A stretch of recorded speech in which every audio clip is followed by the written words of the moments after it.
Student BA first semester education की class में हमारा जो आज का टॉपिक है शिक्षा का अर्थ अर्थात मीनिंग ऑफ एजुकेशन। तो सबसे पहले हम बात करते हैं शिक्षा के शाब्दिक अर्थ की। शाब्दिक अर्थ अर्थात शिक्षा, ठीक है।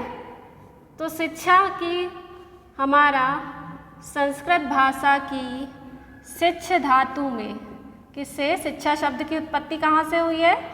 संस्कृत भाषा की शिक्ष धातु में आ प्रत्यय लगाने से, ठीक है। शिक्ष धातु में आ प्रत्यय लगने से हुई है। शिक्ष का अर्थ क्या होता है? शिक्ष का अर्थ होता है सीखना और सिखाना। तो इस तरह से अगर हम देखें शिक्षा के शाब्दिक अर्थ को, तो शिक्षा क्या है? सीखने और सिखाने की प्रक्रिया है। शिक्षा क्या है? सीखने और सिखाने की प्रक्रिया। अब ये हमारी प्रक्रिया शुरू कहाँ से हो जाती है? यह प्रक्रिया हमारी जन्म से ही शुरू हो जाती है। अर्थात जब बालक जन्म लेता है तो क्या उसे किसी चीज़ का ज्ञान होता है? नहीं होता है। परिवार के सदस्य, ठीक है, इसके अलावा जैसे जैसे बड़ा होता जाता है समाज के लोगों के संपर्क में आता है, अपने मित्रों के संपर्क में आता है और धीरे धीरे वह सीखने लगता है। इसके बाद 3 से 4 वर्ष की आयु हुई, विद्यालय जाना शुरू किया, विद्यालय से सीखा। इस तरह से यह जो शिक्षा की प्रक्रिया है वो कहाँ से शुरू हो जाती है? जन्म से लेकर जीवन पर्यंत तक चलने वाली प्रक्रिया क्या कहलाती है? शिक्षा। तो शिक्षा की प्रक्रिया कहाँ से शुरू होती है? जन्म से, और जीवन पर्यंत तक चलती है। ये आपका शिक्षा का शाब्दिक अर्थ होता है। नेक्स्ट, अब हम इंग्लिश में इसको क्या कहते हैं? एजुकेशन। एजुकेशन की उत्पत्ति लैटिन वर्ड एजुकेटम से हुई है। किससे? एजुकेटम।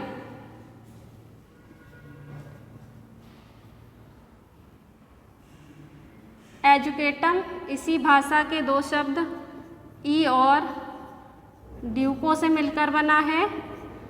ई का अर्थ है अंदर से और ड्यूको का अर्थ है बाहर की ओर, अर्थात विकसित करना भी हम कह सकते हैं, ठीक है, या हम इसे बाहर की ओर ही कर देते हैं, ठीक है, या फिर प्रकट करना भी कहते हैं। ओके, बाहर की ओर या फिर प्रकट करना। तो अर्थात बालक की आंतरिक शक्तियों को बाहर की ओर प्रकट करना क्या कहलाता है? इंग्लिश में यानी एजुकेशन शब्द का शाब्दिक अर्थ है। ओके, तो अंदर से बाहर की ओर या प्रकट करने से तात्पर्य क्या है? देखिए, जब बच्चा पैदा होता है उसमें सारी शक्तियाँ ऑलरेडी विद्यमान होती, अर्थात उसमें बुद्धि, विवेक, ज्ञान, क्षमता ईश्वर ने खुद ही दे रखा है, लेकिन शिक्षा के माध्यम से ही इसको आगे बढ़ाया जाता है यानी विकसित किया जाता है। आपने शिक्षा के महत्व के बारे में सुना होगा, शिक्षा विहीन नर पशु समानः, ठीक है।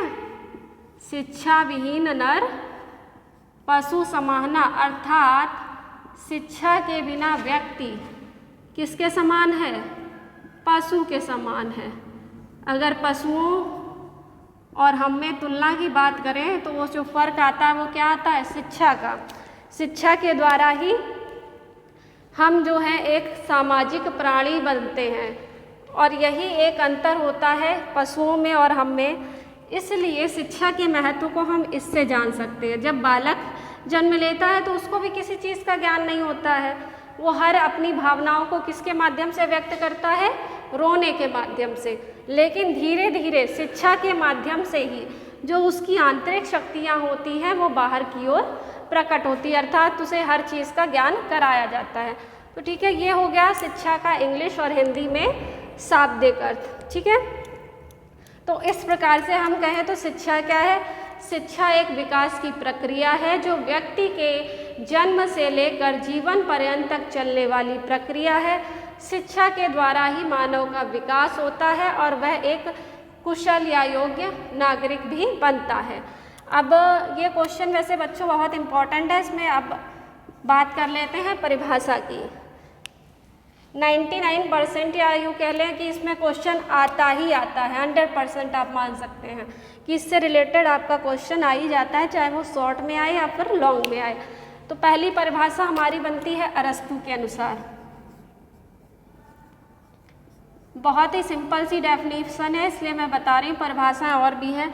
अरस्तू के अनुसार जो परिभाषा है वो है स्वस्थ शरीर में स्वस्थ मस्तिष्क का निर्माण ही शिक्षा है। स्वस्थ शरीर में स्वस्थ मस्तिष्क का निर्माण ही क्या है? शिक्षा है। ओके, बहुत ही आसान सी परिभाषा। आसान क्यों है? क्योंकि जब तक आपका शरीर स्वस्थ नहीं होगा, अरस्तू का कहना क्या है कि जब तक आपका शरीर स्वस्थ नहीं है तब तक आप शिक्षा ग्रहण करने योग्य नहीं हो, और उसमें स्वस्थ मस्तिष्क का निर्माण हो गया, ये क्या है?